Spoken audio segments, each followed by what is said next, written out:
வணக்கம் உறவுகளே. நான் உங்களை என்ஆர் துபாய் அபுதாபிலேருந்து. காலையில் ஒரு செய்தி கேட்டேன். உண்மையிலேயே ரொம்ப மனசுக்கு ரொம்ப வேதனையாக இருக்குது.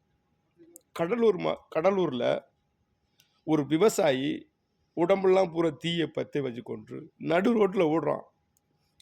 ஓடி இறக்குறான். அவனுக்கு என்ன பிரச்சனை?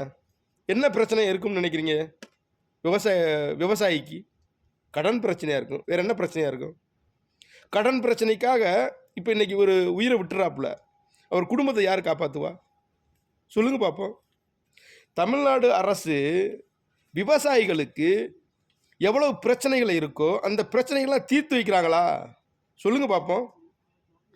அது திமுகவாக இருக்கட்டும், இல்லை அதிமுக இருக்கட்டும், ரெண்டு பேருமே விவசாயிகளுக்கு தேவையான விஷயங்களை, வசதிகளை செய்து கொடுப்பதே இல்லை. இயற்கை விவசாயத்தை அரசாங்கமே கட்டி கொடுக்கணும். ஏன் அவங்க கடன் வாங்குறாங்க? கடன் வாங்கி விவசாயம் பண்ணனால அவங்க இந்த மாதிரி சூழ்நிலைக்கு வர்றாங்க. இயற்கை விவசாயத்தை நீங்கள் கற்றுக் கொடுத்து அவர்களை இந்த மாதிரி சூழ்நிலைக்கு தள்ளாமல் நீங்கள் பாதுகாக்கலாம்ல. ஏன் அரசாங்கம் செய்ய முடியாது அந்த வேலையை? தமிழ்நாட்டில் இருக்க விவசாயி ஒவ்வொருத்தரும் இந்த மாதிரி சாகனுடைய அரசாங்கம் எதிர்பார்க்குதுங்களா? சொல்லுங்க பார்ப்போம். என்னதாங்க பண்ணுறது மனுஷன்? உண்மையிலே தயவு செய்து விவசாய பெருங்குடி மக்களை இந்த மாதிரி நிலைமைக்கு போகாதீங்க. தயவு செய்து போராட கற்றுக்கொள்ளுங்கள்.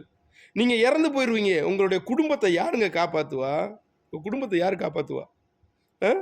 உங்களுடைய பிள்ளைகளோட எதிர்காலம் என்ன ஆகிறது? உங்கள் மனைவியோட எதிர்காலம் என்ன ஆகிறது? கொஞ்சம் சிந்திச்சு பார்க்க மாட்டீங்களா? ஏயா இப்படி பண்ணுறீங்க? மனதுக்கு ரொம்ப வேதனையாக இருக்குங்க.